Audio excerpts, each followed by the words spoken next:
G'day and welcome to the Grow a Small Business Podcast. I'm your host, Troy Truen. Each week, we speak with an owner who has grown a business with 5 to 30 team members to something bigger. Diving into their numbers and unearthing the pain they've experienced, we explore what they did to overcome each barrier and what they would do differently from day one. Let's get into it. Rachel, thanks so much for making the time to catch up. Look, within the Grow a Small Business community, we tend to bandy around a phrase which goes along the lines of people are your biggest asset, but probably also your biggest problem. And in that regard, I think you're going to add a lot of value to our listeners today in terms of your topic area. So I might start off by just throwing it over to you to tell me, in your words, tell me a bit about who you are and what you do. Well, thank you, Rob. And I would agree with that statement, which is why I have a job. So yes, I am Rachel Burr. I am an executive coach, leadership consultant, and my favorite part is I'm a people expert.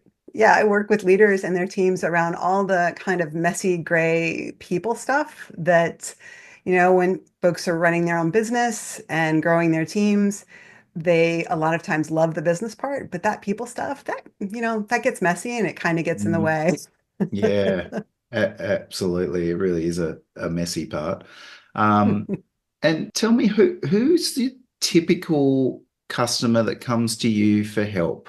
Sort of what sort of roles are they in, or what sort of problems are they experiencing where they go, look, I could really do with some help from Rachel right about now? Well, my clients typically fall into three buckets. So I work with, smaller organizations and I work with very large organizations. Funny, they all have people in it. So, surprisingly, they all have similar challenges. The first group of folks I tend to work with are leaders that are growing a team, stepping into a larger role, going sometimes from being an individual contributor to now having to work with and through other people. It's a big difference. I also work with folks who are really looking for a thought partner around their people stuff. So especially as folks are growing their business, they may start to work with an outside consultant around HR, benefits, comp, that kind of stuff. But they don't necessarily have somebody inside that can really brainstorm, act as a sounding board, really understand the people part and how people work or don't work, and just unpack that for themselves. And the third client, which doesn't necessarily happen in the early stages of business, although it does sometimes. You've got someone who is brilliant at what they do. They are really good at business, but they are decimating their team because of how they interact with them. And a lot of these folks come to me, and this is the bigger organization part, because they've been referred to me by, could be their manager, their HR VP, or couple of times an employment attorney. We don't want it to get that far. No. And so it really is about, managing and leading people. It's a different skill set. And people tend to start a business or get promoted for, being brilliant at what they do, being great individual contributors. It's funny, I think about folks who are starting a business, and in my experience, and I'm sure you have tons more than I do, people start a business because, on the one hand, maybe they're innovators. They're very creative. They have this great idea that they want to get out in the world. You have other people who just love running a business, that, it's not even so much what the business is, it's getting to run one. And then you have other people who maybe, I would say, maybe they just really are tired of being a cog in someone else's wheel and they want more control over their work or over their life. All good reasons to run a business. The one reason that people don't typically start a business is to say, oh, you know what? I really just want to lead and manage people. It's like, yeah, even coaches don't say that. Nobody says that. So those are the people I serve, and how essentially they get to that point. You've got great business owners, but the people part is hard and it's messy. Yeah. Yeah. That's a really interesting perspective. And I must say, from my own experience, I guess leading teams and managing businesses, I certainly have never got into it going, oh, yay, I get to manage a bunch of people. But I must say, on reflection, it has been some of the most satisfying moments is where, particularly you see a team member that maybe, was lacking confidence and not really doing a great job, and then they've been able to turn it around and really flourish. It's really satisfying to see, particularly if you feel like you've been able to play a little bit of a role in that in terms of guiding them or putting them in a spot where they can really flourish. So, yeah, it's again interesting Well, perspective. and I think to kind of, I love that as a point, because I think sometimes on, the one side, leaders don't necessarily have that experience yet. And to your point, once you have that experience where something you did had a real impact on someone else on your team and watching them develop their confidence, it is hugely rewarding. And we have to kind of get out of our own way in order to get to that. And look, this may be a three-part answer given the three different client groups that you tend to work with. But tell me a bit about the process that you go through with your clients. Like where does it typically start, and what do you do to help them? Well, it is a really tailored process. It is funny. I have clients come and say, okay, so your program, what does that look like? I'm like, it's not really a program. We're gonna dig into the goo and the mess, and we're really gonna tailor it to you. So the first thing I really want to understand is, what brings you to me? Why are we here? What are you looking to get that you don't have today? Or what are you looking to get more of? Or what are the challenges that right now you're just wrestling with? Something has brought them to me. Um, if they're, individually coming to me, that's one thing. If they're coming to me because someone else has said, go get coaching, a lot of those folks don't actually think they need it. And yet they can be some of the best clients because you really watch them open up. So I really start with, we talk about what their goals are. I talk with them. I do a deep dive as we start. Who are you, first of all? Because we bring all of ourselves to leadership. There's this idea that we leave ourselves at the door or whatever.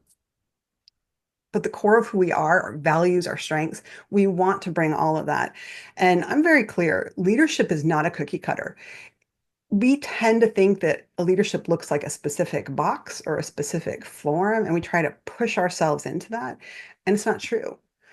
We have the core of who we are. We have our strengths, we have our values, our philosophies, our talents.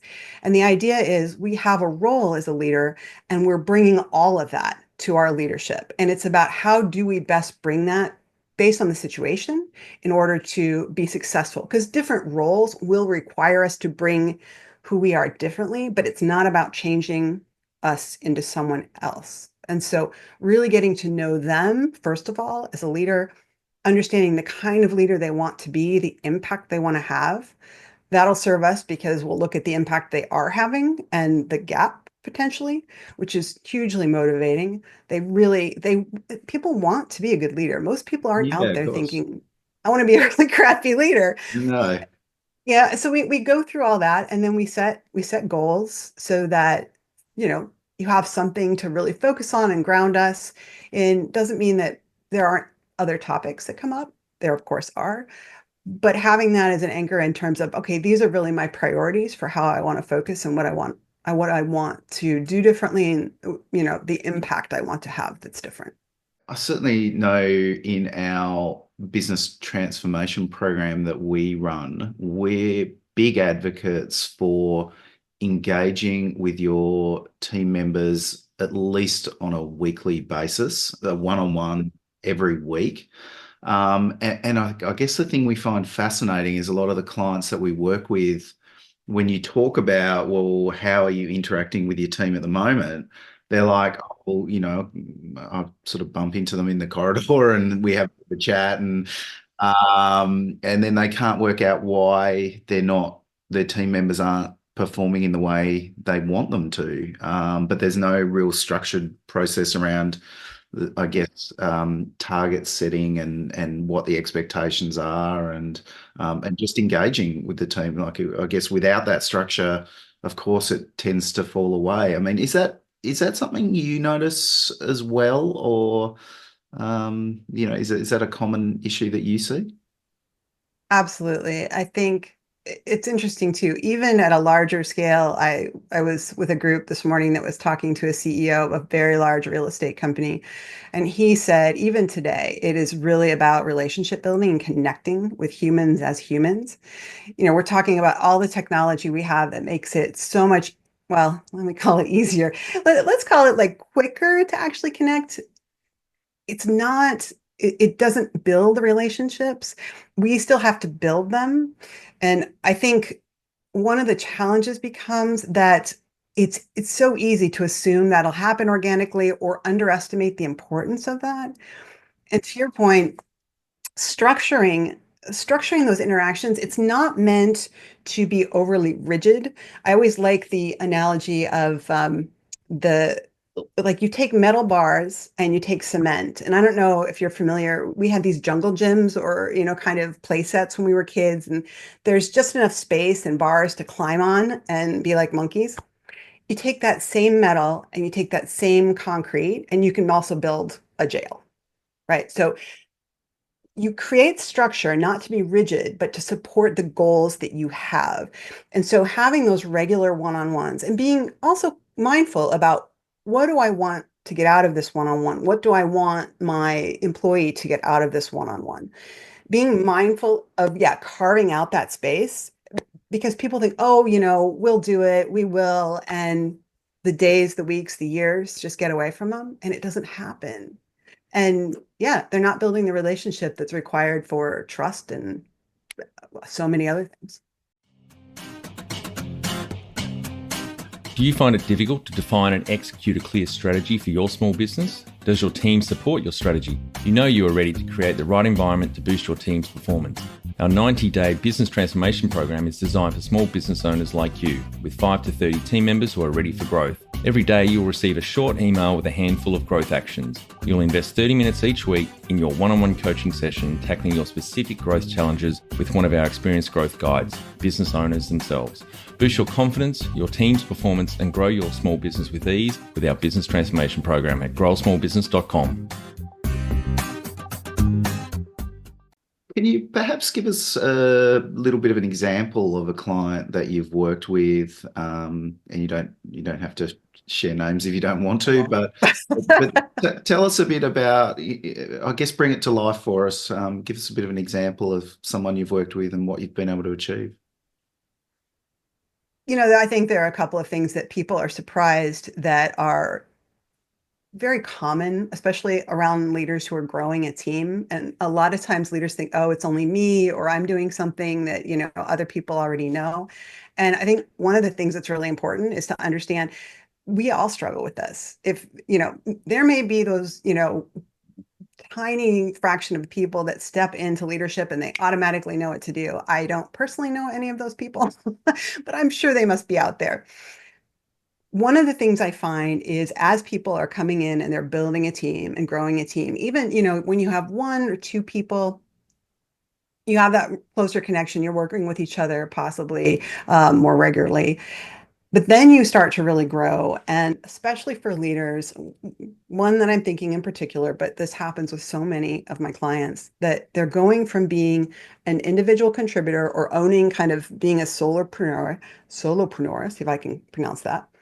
And now instead of doing everything themselves, because that's not scalable if you actually want to grow the business, they have to work with other people, get things done through other people, which means they have to communicate and delegate to those people.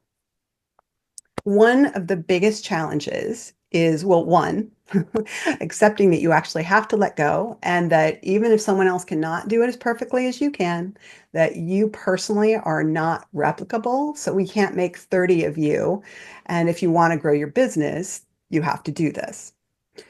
what I see happen is because people don't really understand what it means to delegate. They think, okay, this person will just take it, they'll go, they have my vision, they know it's in my head, and they end up throwing it over the wall, as we say to them, that we say, okay, Mhm. here, go do this, right? You were saying earlier about setting expectations. They don't set a clear vision. They don't give context for how this is impactful or why it's important. And they don't set up opportunities to, verify or have those check-ins for how things are going. And they get to a certain point down the road and maybe they've missed a deadline or maybe they bring something that isn't at all what the leader expected. And the leader says, oh, fine, I'll just do it myself. And it becomes this vicious cycle because the leader was already concerned that they couldn't delegate it. They didn't delegate it well, but they don't realize that. And now what's happened is they've confirmed that they can't delegate something to someone else because they can't do it. They pull it back. And the employee is now far less likely to take something on because they're like, well, you're not going to help me learn to do this anyway, or you're not going to give it to me. Why should I take this on, or why should I do anything but wait for you to give me directions? So one of the clients, working with them, first of all, really recognizing kind of the impact that they're having or what they're doing and how, as a leader, it is their responsibility to set vision, to set context, and to communicate. And there's this really kind of nice, it's trust and verify. So you're checking in with someone, you kind of set that information, you trust them, you set the expectation, which is the what. Now they go out and do the how, and you come together so that you're aligning along the way. And one of the clients that I worked with, first of all, it's just even recognizing the structure. Like you were saying with having the one-on-ones, they don't even realize that that's a thing or that they need to do that. Because they certainly didn't need to have a one-on-one with themselves when it was Yeah. just them. Maybe they It's, did. yeah, it's kind of I one of was the, I right. think the joke is if you see me talking to myself, don't interrupt me. I'm having a conference call. Yeah. Um, but so working with him to really help. And the funniest thing about him, and if he listens to this podcast, he's going to know who he is, but nobody else will. He has this expression that basically looks like a bulldog. No matter what's happening, he looks like this. And that's not who he is, but it is super intimidating. When I was first working with him, I thought you're not getting anything out of this. And it turns out he's like, oh no, I'm really going to miss working with you now that I'm like, and we ended up working together again and coming back around, which was great. But imagine his team seeing this. It's like, I'm not going to do this. So one of the first things we did was we started recording some of his meetings. And so he could see his physical presence even then to say, okay, and then, queuing it up and say, okay, what do you see here? And what do you, Brilliant. That's so yeah, powerful, though, isn't it? Just oh, reflecting it's back what's huge. going on and looking at Yeah. yourself and how you're performing from an outside perspective. Yep. I had one client, love him to this day. And he told me, he's like, look, I'm very black and white. I can't handle, like, I don't do subtlety. I won't pick up on nuance. You're gonna have to bash me over the head. And I'm like, I can do that. Yeah. So with him, we also did the video of a meeting that he had with a CEO and some of his higher level executives, and he was able to record it. And he was in this conversation with this gentleman, and I just turned off the recording and I said, okay, what did you see there? And he said, I like bashed him over the head with a 2x4. I'm like, you did. And then once he hit the ground, you hit him about 6 more times just to make Oh, sure he'd dear. stay there. Wow. I'm really getting some good visuals here. So, Yeah. And to your point, he sees it. yeah, okay. We can't be objective about ourselves. I mean, frankly, we can't be objective about anybody entirely. But when we see us in action, it's a Hmm. completely different perspective. Yeah, good point. So, look, if we had to boil this conversation down to one recommendation that you'd have for a small business owner, Mm. what might that be? Um, And of course, it's always difficult to turn it into one, but I guess, a particular point that you think's relevant for small business owners. I would go back to delegation. I would go back to breaking it down into just a few chunks, because I know that for me coming in as a coach and for anybody doing their business, you think people already know what you know. So it's never that I want to make it overly simple, but in my experience, some of these things that I think are kind of foundational, it's the first time people have really heard it. Mm, And that's normal. So I would say in the delegation, a couple of things. One, talk with yourself first and remind yourself that I want to be scalable. I want to grow this business. And if I do that, I have to learn to delegate. So yeah. there has to be some way for me to let go. Yeah. Two, when you set the expectation with your person, have the conversation, be as clear as you can in terms of what you expect. I had someone tell me that if all you want is something to hold water, then tell them to hold water. Tell them that's what you want. If you want a green glass that holds 5 ounces of water, tell them you want a green glass that holds 5 ounces of water. And check in after the conversation, check in with them and say, okay, and it's not in a condescending way at all. It's in a partnership way where it says, okay, let's kind of debrief. What did you hear me say? And that alone, because we make so many assumptions as humans, right? Just start with that conversation and make sure you're aligned from the beginning. Yeah. Awesome. No, that's really, really good. So look, if this conversation's triggered a bit of interest from our audience, how can they find out more about you or get in touch with you? Well, I have a website. It's catammentum.com, which I hope will be in the notes. Otherwise, I'm going to have to spell it. Yeah, no, that's all good. We'll make sure that's in the notes. Absolutely. So they can reach out to me there. Of course, I'm on LinkedIn as well. I think everybody is at this point. Yeah. So either of those ways, mechanisms, those are probably the best ways to get a hold of me. Awesome.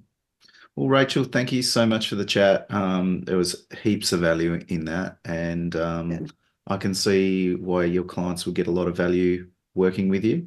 And thanks again for your time. Thank you, Rob. I appreciate it. We'd greatly appreciate you taking a couple of minutes to leave our podcast a review on iTunes. If you don't have an account, simply follow us on Spotify.